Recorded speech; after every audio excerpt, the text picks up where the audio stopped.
one thing that you're really good at, Amy, I think you're the best in the business, is getting people to understand how to use content and tell stories in a way that adds value to their audience, that turns into building a tribe that eventually becomes your customer base, where you don't have to do a lot of other traditional marketing. You don't have to work from scratch every month to start with, how are we going to get some customers this month? But you actually have this following, regardless of whether you're an online marketing company or you're an HVAC company in the middle of Kansas.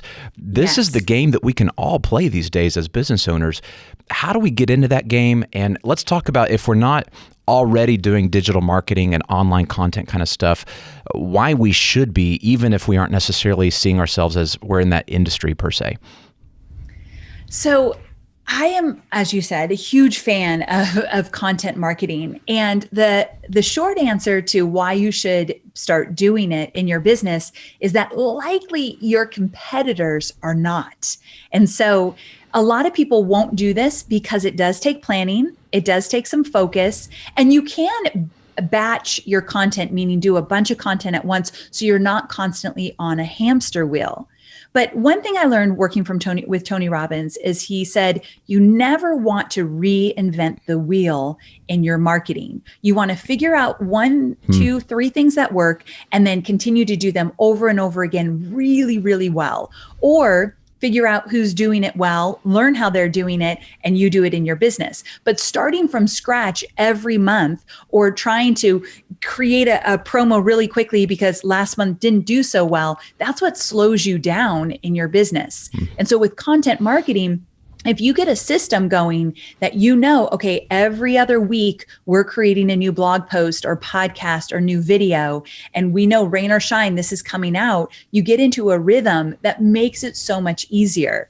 But anytime I talk about this, the number one question I get asked is, what am I creating? What kind of content am I even putting out there? Do you tend to see that a lot too? Yes, and I think a lot of business owners that are more traditional businesses, I mean, you look at Tony Robbins, or you look at Amy Porterfield or Dave Ramsey or Mike Hyatt, and you go, their product is content. So they've got this content factory that's always generating all this content, and they take pieces of that and they put it out there as stuff that goes into their marketing. How do we, a company that manufactures machines for the dental industry, what is our content? Because our product is actually this machinery. So I think sometimes that's the disconnect.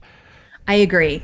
So funny, you were talking about bridges earlier. I have another metaphor with bridges, but it's a little bit different. And what I teach my students is that when you're creating content, I want you to think about whatever it is you're going to sell. So that's the end game. Whatever it is on this side, let's say there's a bridge. On one side, somebody is not ready to buy from you. They're brand new into your world. They're doing their research. They're thinking about it, whatever it might be. And on the other side is your product that is perfect for them. And in between, there is an invisible bridge.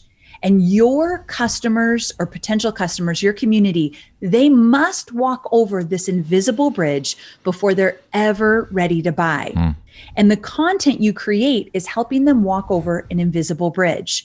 So Marcus Sheridan is a friend of mine, and he's got this great book where he talks about content marketing. And I cannot think of the name of it. But in this book, he talks about he had a pool business and he sold pools. He manufactured or built pools for residents.